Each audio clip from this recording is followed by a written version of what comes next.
Hey guys, Jason here. Welcome to episode number 32 of Metal and Beer. Metal and Beer. This video, I have an extremely cool melodic death metal riff for you to learn. It's basically an exercise that we're going to go through, and it's going to help you not only get better at playing melodic death metal riffs, but also help you writing your own melodic death metal riffs. So we'll do the lesson, and of course I'll share what beer I'm drinking with you after the lesson.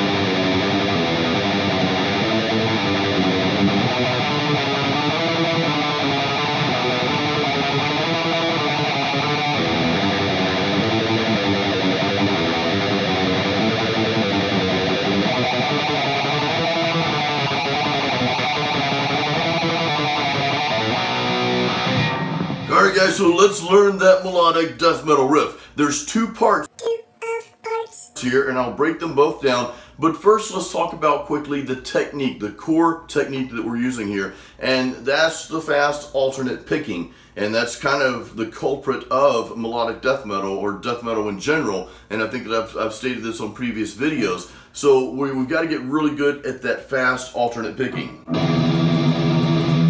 So before we start with this riff, what I want you to do is just take your E string and just play open E, and then just go back and forth, your alternate picking, back and forth.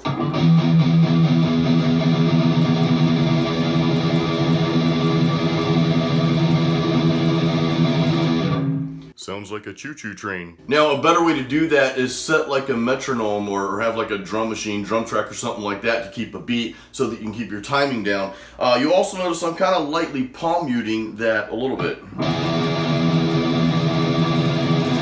I don't do a full-on palm mute because sometimes that can muffle the sound, so I just barely have my palm on there, and sometimes I'll just raise it on and off. So I just wanted to give you those little tricks before we get into the lesson here. So now let's learn the notes. I'll break this down into the sections. There's two sections here, and the first section is going to sound like this.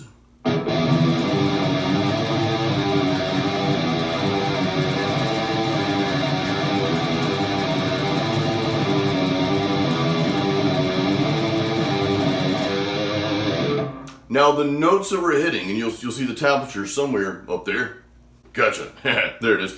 I'm just going to hit the notes on the tab first, so that makes it a little bit easier to learn.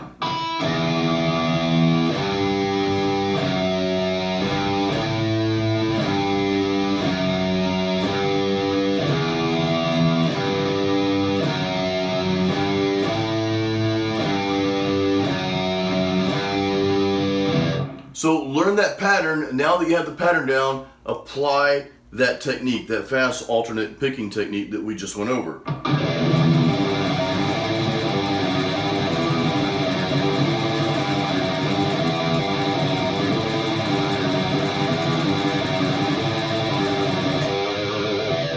We've got the first section down. That was pretty easy for the most part. At least the notes are easy. If you're getting the alternate picking down, that's it's going to come easy as you practice more. Let's go over the second section to this riff, and the tabs are up there as well. Now, here's what it sounds like in the normal speed.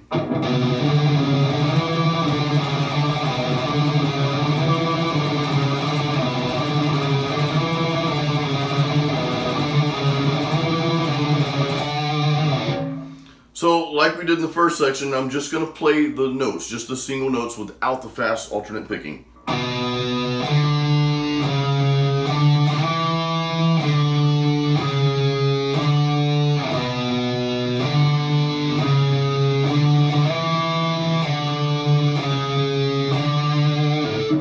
Now we're adding a little bit more complexity to this part. Too hard, right? The first one we had an open string there, so some of the notes were kind of easy. This one, we're on the A string, F and A, man, and we're starting out on the 2nd fret. We don't have any open strings here, so we're having to do some sliding. And I prefer, as you can see, to slide my pinky. because I have, you know, kind of have all my fingers in the place of the fret. So my first finger's on that 2nd fret. Naturally, my pinky is going to fall to the 5th, which means my 3rd finger is going to fall to that 4th fret. Then back to the 5th with my pinky, and I just slide up from 5 to 7 with my pinky finger.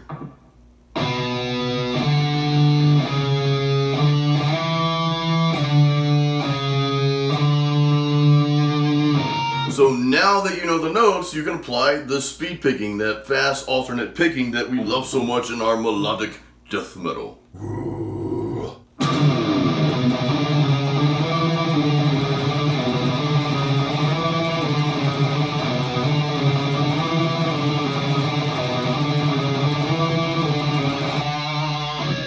Alright, so now let's throw it all together. I've got the tablature to both sections up above here, and let's play this together.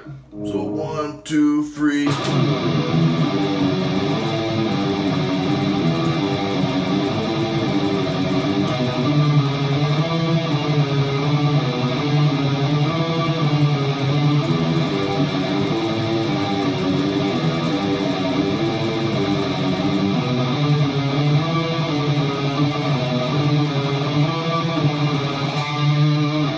Guys, I hope you enjoyed learning that melodic death metal riff. Seriously, I really hope you guys liked it. Now, I want you to practice this riff over and over, and as I always encourage you guys to do, once you learn this pattern, start adding your own notes to that pattern and start doing some different things around that, because that's the part that's going to make you become not only a better guitar player, but better at writing riffs, especially melodic death metal riffs such as what we just played.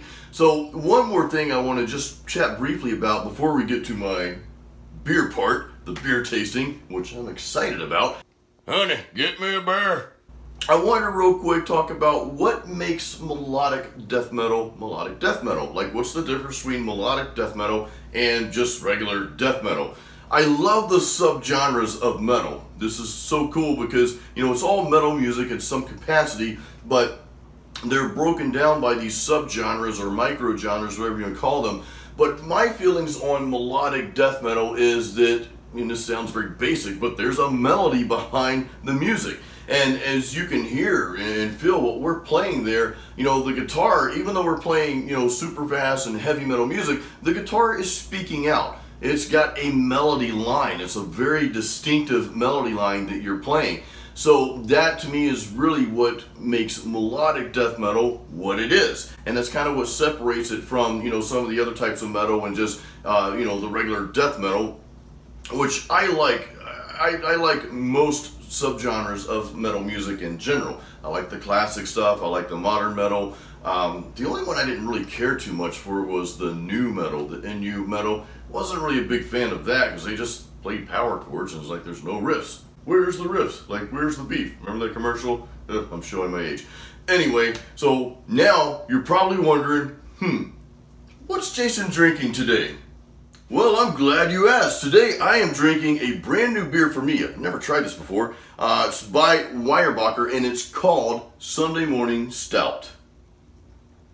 Now, I love stouts and I like Sunday mornings pretty well too because I usually wake up early. I mean, I wake up early every morning, 4 a.m. for the gym, but Sunday's an off day.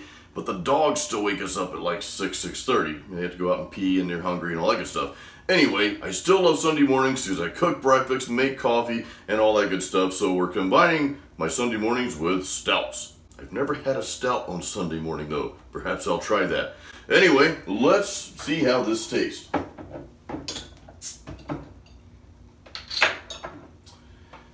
So first, before I pour this, I wanted to see if there's like any writing on here.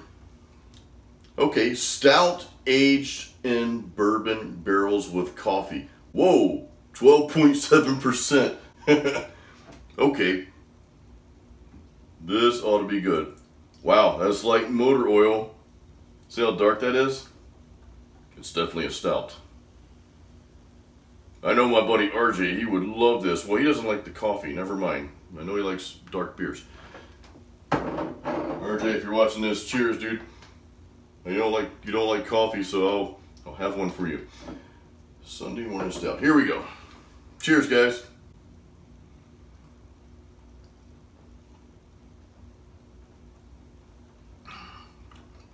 Well, that's an interesting taste. It's good. I do taste the coffee in there, which I love coffee. I'm a coffee fanatic. I drink like, I don't know, 1 to 3 cups a day. I am Cornholio. Depending on what day it is. But you can definitely taste the coffee in there. That's there. And it's not like a sweet flavor. You know, sometimes they flavor stouts and different kind of beers with whatever, and it ends up being sweet, but I don't taste any like sweetness in this beer. You do taste the coffee. I do taste a hint of that bourbon barrel aged. Now you can tell it's a 12%er just by the taste. So again, Weibachers Sunday Morning Stout. And a quick shout out to the Brandon Craft Beer Cellar. That's where I picked this up. A Brandon Craft Beer Cellar. That's here in my area where I live. And I usually go there to get new craft beers pretty much every week. So. Alright guys, that wraps it up for this week's episode of Metal and Beer. Whew, this is strong stuff, man. Wow. I think that's the last one. Anyway, guys, I hope you enjoyed this episode number 32. Real quick announcement, actually 2 announcements I want to make. I'm not certain that I will be doing the Metal and Beer series every single Friday. ¿Qué pasó? I may cut back to like once, maybe twice a month for the Metal and Beer series. They will go out on Fridays when I do release them, and I'll try to give you guys advance notice. The good news to that, and the caveat to that, is I will still be making videos, but they're going to be really based on recording because I'm starting to record my 4th studio album. It's going to be called Masterpiece. And I start that actually next week. So as I'm going through the recording process, I've got like a really strict schedule to stay on with this album. I seriously hate schedules. But as I'm going through the recording process, I'm going to share some of that process with you guys because that's going to help you. I know a lot of you, you know, you play guitar and all, but you want to record as well. Maybe you're in a band or you're a solo artist, or maybe you just, you know, as a hobby, you know, want to be in the studio and recording your music. But I want to help you guys with that. So I'm going to take you through some of the recording things I've learned over the years in these next videos here. So definitely stay tuned for that. Guys, thank you so much for watching. If you want to watch the entire series of Metal and Beer, and again, this is episode number 32, there's a little box up there you can click on, there or there somewhere. Maybe it's in your underwear. Anyway, so it's up there, click on that. You can watch all of the Metal and Beer episodes. Guys, thank you once again for your support. Until next time, keep it metal.